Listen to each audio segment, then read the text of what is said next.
మీ అందరికీ నా హృదయపూర్వక వందనాలు. జీవము కలిగిన దేవుని పిల్లారా, మీ హృదయాలు వెలిగించే మాటతో దేవుడు కొన్ని మాటలు తీసుకుని మీ ఎద్దుకు వచ్చినాడు కనుక మనందరం కలిసి ప్రభు మాటల చేత మన హృదయాలు వెలిగించుకుందాం.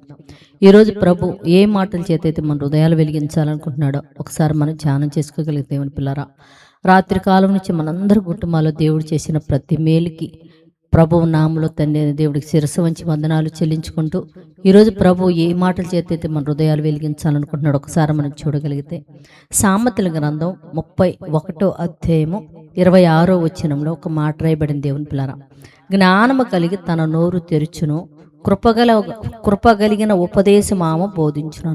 అంటే ఒక స్త్రీని గురించి ప్రభు మనతో ఏం మాట్లాడుతున్నాడంటే, జ్ఞానము కలిగి తన నోరు తెరుచును, కృపగలిగిన ఉపదేశమే ఆమెను బోధించును. చాలామంది కుటుంబాల్లో స్త్రీలు దేవుని పిల్లరా, తన బిడ్డలు, తన భర్త, కుటుంబం తన మాటలు వినకుండా ఎదురు తిరగటానికి కారణం ఏంటి ఈ రోజుల్లో మనం ఆలోచిస్తే గలిగితే దేవుని పిల్లరా, కుటుంబంలో స్త్రీ జ్ఞానము కలిగి ఉండాలంట. కృపగలిగిన ఉపదేశం వారికి నువ్వు బోధించగలిగితే వారి నడతలన్నీ కూడా చక్కగా కనిపెట్టగలిగితే దేవుని పిల్లరా, ఆ కుటుంబాన్ని జ్ఞానం చేత మనం కట్టిన వారం అవుతాం. అందుకని అన్నాడు దేవుడు కూడా జ్ఞానం చేత నిర్మాణం చేశాడంట దేవుని పిల్లలు, జీవగ్రంథంలో రాయబడ్డట్టు. కనుక ప్రతి స్త్రీ కూడా జ్ఞానము కలిగి తన నోరు తెరిచి కృపగలిగిన ఉపదేశం బోధించే స్త్రీగా భూమి మీద ఉన్న తల్లిదండ్రులు మరి స్త్రీలు ఉండాలని ప్రార్థన చేద్దాం.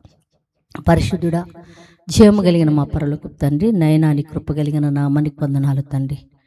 ఇదిగో నైనా స్త్రీ జ్ఞానము కలిగినదైతే నా తండ్రి, నైనా ఆ కుటుంబం ఎంతో నా తండ్రి వర్తెల్లిద్ది. ప్రతి స్త్రీ కూడా కుటుంబంలో జ్ఞానము కలిగి తన నోరు తెరిచి కృపగలిగిన నీ ఉపదేశం కుటుంబానికి బోధించి నీ వెలుగులో ఆ కుటుంబాన్ని కట్టగలిగే మహాభాగ్యము భూమి మీద ఉన్న ప్రతి స్త్రీకి మీరు అనుగ్రహించమని నీ సన్నిధానంలో మొరపెడుతూ తండ్రి, ఎంతమంది స్త్రీలైతే జ్ఞానం లేక కృపగలిగిన ఉపదేశం బోధించలేక కుటుంబాలు దెబ్బతిని బాధపడుతున్నారో అట్టి స్త్రీలు ఈ మాట విని చక్కగా తన కుటుంబాలను కట్టుకునే భాగ్యం అనుగ్రహించి సహాయం చేయమని మా రక్షకుడు నీ కుమారుడైన యేసయ్య పరిశుద్ధ నామములో ప్రార్థన అడుగుతున్నాం తండ్రి, ఆమేన్. మీ అందరికీ నా హృదయపూర్వక వందనములు.